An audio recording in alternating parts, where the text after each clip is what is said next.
welcome back to Mancinima. I hope you're all doing very well.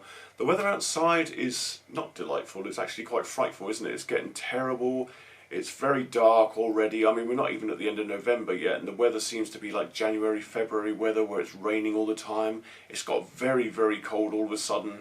So it just makes you want to stay indoors, doesn't it? But sometimes you've got to get away, you've got to escape, and you've got to go to your local cinema, and that's what I did this weekend. And I went to see for you the latest from Walt Disney Studios. It's their 62nd animated feature, and it's called Wish. So we're introduced to King Magnifico, and he's played by Chris Pine. Now, King Magnifico rules this Mediterranean island, and the island is called Rosas. And he comes across as a nice, caring, kind king. He rules the island with his wife, Queen Amaya, played by Angelique Cabrel. And yeah, you know, he's very much loved by the citizens. He's looked up to, and that's what he likes, really. You know, that's what he loves. He loves the adoration. He loves the caring. And in order to keep that going, really, what he decides to do is he decides to study sorcery. So he studies sorcery, and that enables him to grant one wish per month at a wish festival to the citizens of Rosas. All he asks is that they send him their deepest desires, their greatest wishes, and he will keep those safe until it's time for him to take one of those wishes per month, bring it down, grant it, and, you know, make the citizens of Rosas happy. It's at this point we're introduced to 17-year-old Asha, played by Ariana DeBose. Now, she's going for a job as the king's apprentice up in the castle. And she goes up there, and at first, you know, they're getting on very well. The king kind of takes a liking to her. He likes her attitude, a nice kind of goofiness and everything.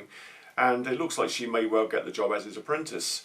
However, she then decides to put forward a wish of her own. Her grandfather, 100 years old, Sabino, played by Victor Garber, his only wish is to kind of sing and perform music for the people of Rosas, and she wants to do this for him as a 100th birthday treat. However, King Magnifico sees this as something of an elusive wish, and something as a threat to his power, a threat to his own kindness, because obviously he would give to the citizens of Rosas, so he decides to decline the wish. This obviously upsets Asha, and she kind of does a bit of snooping around in the castle on her own, and she finds out that the king is actually holding hold of all of these people's wishes and all of their desires in order to keep himself in power and to keep himself looking like the good, kind of giving, caring king. So Asha runs back to her family. She tries to explain to her family that the king is not all that he, you know, portends to be, that he's actually quite selfish. And of course the family will have nothing to do with it. All they can see is how grand the king is, how nice he's been, how giving he's been. You know, this king is granting you a wish once a month, so how bad can he be? They don't listen to Asha, basically, so she runs off into the woods along with her pet goat Valentino, who's, we'll get to in a moment. And she wishes upon a star, and a literal star comes down. Now, this star obviously can grant powers, and Asha wishes for a wish, and as she's doing this, some stardust falls down onto the little goat Valentino, and all of a sudden Valentino can talk, and he's voiced now by Alan Tudyk. And there's a funny part in the trailer where he decides that it's quite funny that he's got quite this deep voice for a goat, because he always, when you hear him at the beginning, when he's doing normal goat noises, they're quite high pitched, so when he can talk it's quite a deep voice, and he's quite surprised by that. So there are some funny moments there. Asha then calls upon the star to help her retrieve the citizens of Rosa's wishes. King Magnifico finds out. He then decides that this can't happen. He delves into dark magic, imbues himself with all of the wishes and all of the desires that he's been holding, kind of draining them to give himself more and more evil powers, in order to basically defeat Asha and defeat the star. And of course he wants to get the star for his own right, so he can become like this all-supreme leader. And that is basically the plot of Wish.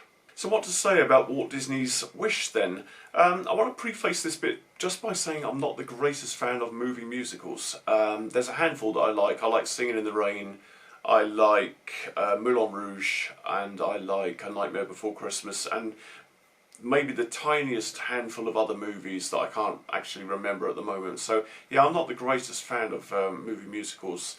I didn't mind them in the past in Disney films because you got catchy songs, you know, like in The Jungle Book, Bare Necessities and all that business, and even Frozen had some great songs. However, I'm kind of sad to say that Wish is not one of those movies. I liked the opening song, the song about Rosass, but then the rest of the songs were kind of bland as the movie went on, and the thing that annoyed me about this film is that there are way too many songs.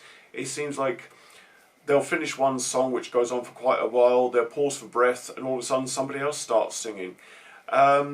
Yeah, I would have much preferred a lot more dialogue than a lot more singing, and it kind of turned me off this film, if I'm perfectly honest with you. You know, I'm sitting there and thinking, come on then, let's get on with the plot, and then all of a sudden somebody else bursts into song. So, I mean, don't let that colour your judgment of this film. If you love musicals, maybe you'll love this.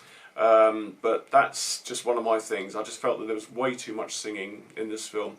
And as I said before, you know, you can have some great songs in some Disney movies in the past. You know, Frozen wasn't that bad. I didn't mind Frozen. You know, the Let It Go and all that business was a good song. Obviously, songs from the past like the Jungle Book's Bare Necessities and all that kind of thing. Some of those are absolute classics.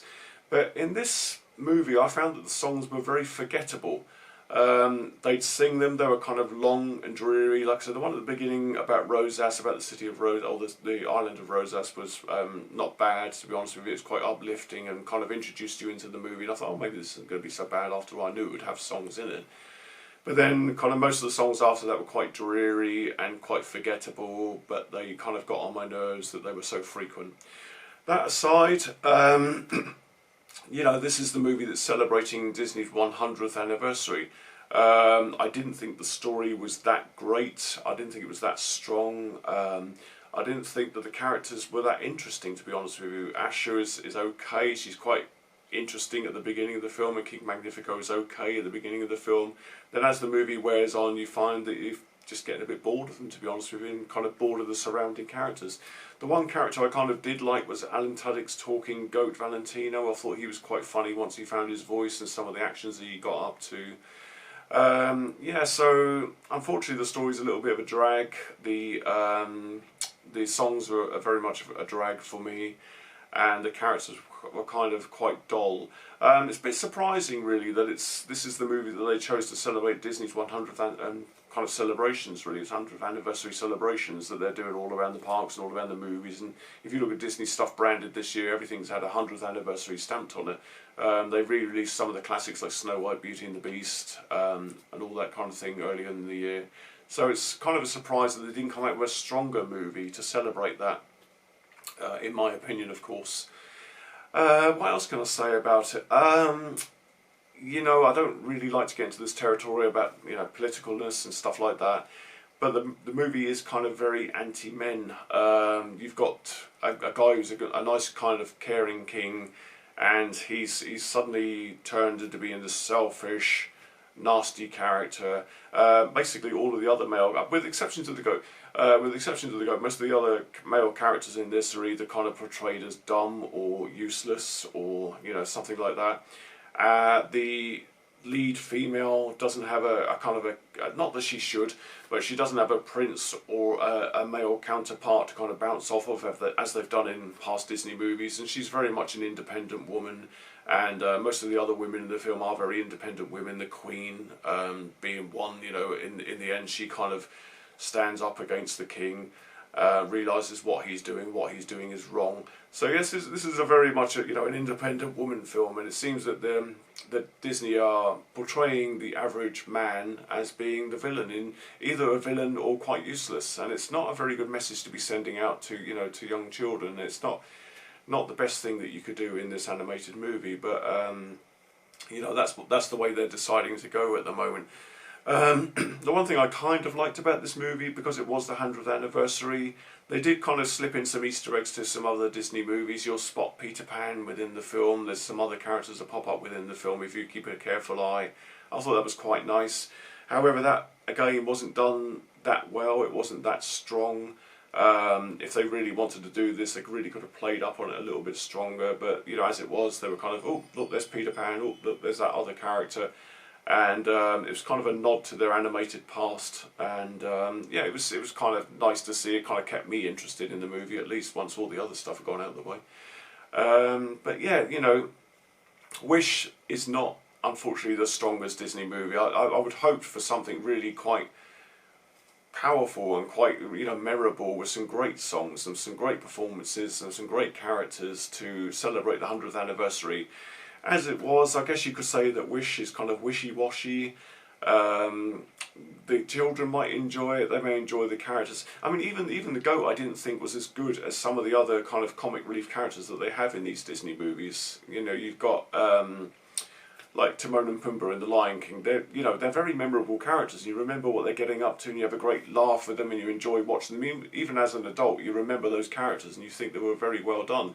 This just seems like such a very weak, washed out, watered down Disney movie. Whether they can come back with a better one after this, and it's kind of, on better terms, with better characters, better songs and stuff like that, I would hope so. I don't know what they've got lined up next, but I did think that Wish was a bit of a disappointment.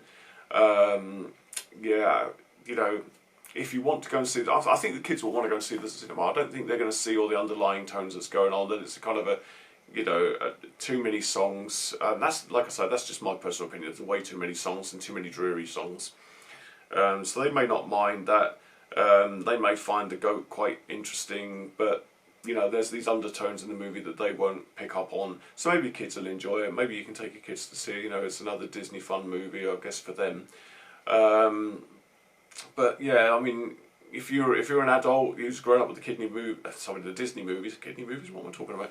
If you're an adult who's grown up with the Disney movies, you may find this one a little bit of a disappointment, and you may want to wait for it to turn up on Disney Plus. I think the reviews that have gone out there already for this one have been very mixed anyway. Maybe I don't think it's worth seeing at the cinema. I think you can probably wait for this one to turn up on, like I say, Disney Plus or some other streaming platform. It'll probably be on Disney Plus within a month or so, to be fair. And I would give it... It's either a 5 out of 10 or a 6 out of 10, because it is a really disappointing movie for Disney's 100th anniversary and for their 60-second animated feature. So yeah, it's let's give it a 5 out of 10. So it's a 5 out of 10 on this one for me. I'm sorry I didn't like that one a lot more. I was hoping for the best. It did look very good in the trailers. It looked like it might be another Frozen, another one of those classic Disney movies, classic modern Disney movies that's going to stick around for a long time. But as it is, I think Wish might be quite forgettable. So, make up your own mind, but let me know in the comments what you thought about this one.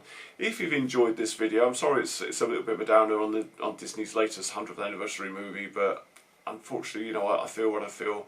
If you've enjoyed this review, however, please click on the thumbs up button. It really does help the channel out. Don't be one of those strange people who's a thumb bandit. I know there'll be a few of them, but we just kind of ignore them. If you're brand new to this channel and if you enjoyed this review, there's loads of other reviews on here from past movies. There's loads of kind of location videos that I've just been doing based on horror movies. There's some theme park stuff as well, some convention stuff. So please go and have a look through the catalogue, and if you're brand new to the channel, please subscribe. It doesn't cost a penny. Clicking on the thumbs up doesn't cost a penny. As long as you've got a YouTube account, you can click on those two things. It really just helps the channel out, spreads awareness, and encourages me to do more of this kind of thing. And like I say, come and have a chat with me down in the comments. Let me know what your favourite Disney movie is of all time. I'd love to know what yours is. Mine is The Lion King. I love The Lion King. I think it's a great movie. And let me know what you thought of Wish, if you saw Wish, and whether you're going to go and see it at the cinema or whether you're going to wait to see it on Disney Plus or disc or however it may turn up. Thank you once again for watching this, and take care out there. It is nasty weather, and I will see you all very, very soon.